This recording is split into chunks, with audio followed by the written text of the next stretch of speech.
যারা চোখ কান খোলা রেখে চিন্তা ভাবনা করতে পারেন, তারা কি কখনো ভেবেছেন যে বাংলাদেশের যে একটা ভারত বিরোধিতা ছিল গত কিছুদিন আগে থেকে, যেটা প্রবলভাবে শুরু হয়েছে, এটা হঠাৎ করে ভারত বিরোধিতা থেকে হিন্দু মুসলিম একটা বিরোধিতা চলে যাচ্ছে কেন? কারা করছে? কি উদ্দেশ্যে করছে?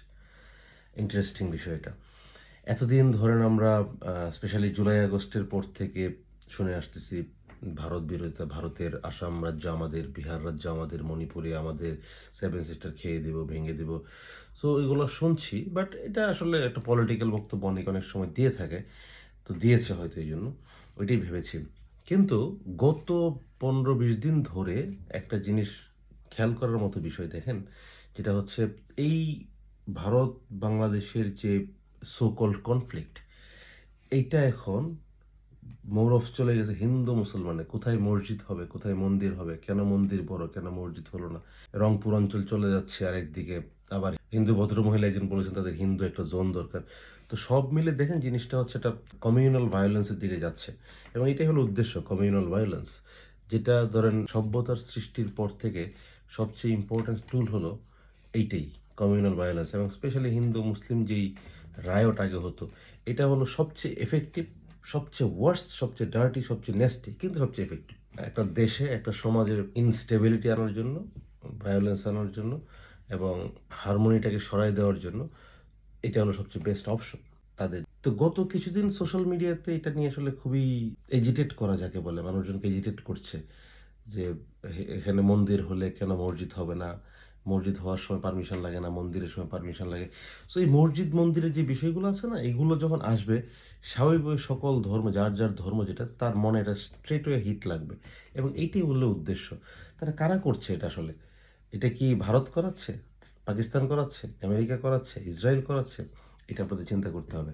কারণ দেখেন, এই যে এরা যখন মুখে সারাদিন ভারত, ভারত, ভারত বিরোধী, ভারত বিরোধী করতে, করতে তার মানে হলো কি, মোটামুটি ধরে নেওয়া যায় তাদেরকে ভারত ইনভেস্ট করছে না।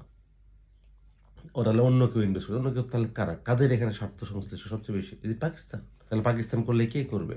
পাকিস্তানের ইন্টেলিজেন্স এজেন্সি আইএসআই? আমরা জানি না। অথবা কি নতুন করে যে ইসরায়েল নতুন টোন দিয়েছে, হামাস আছে। ওই উসিলাকে কেন্দ্র করে মোসাদের প্ল্যান্টেড ওরা।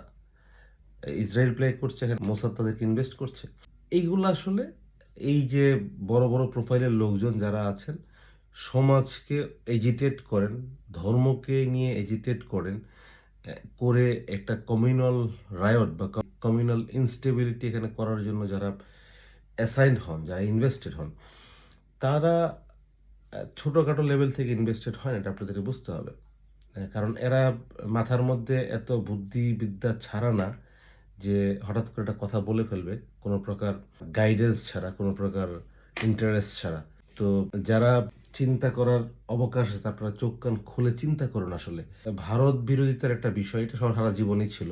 এইটা থেকে হঠাৎ কেন হিন্দু মুসলিম ইস্যুতে চলে আসলো?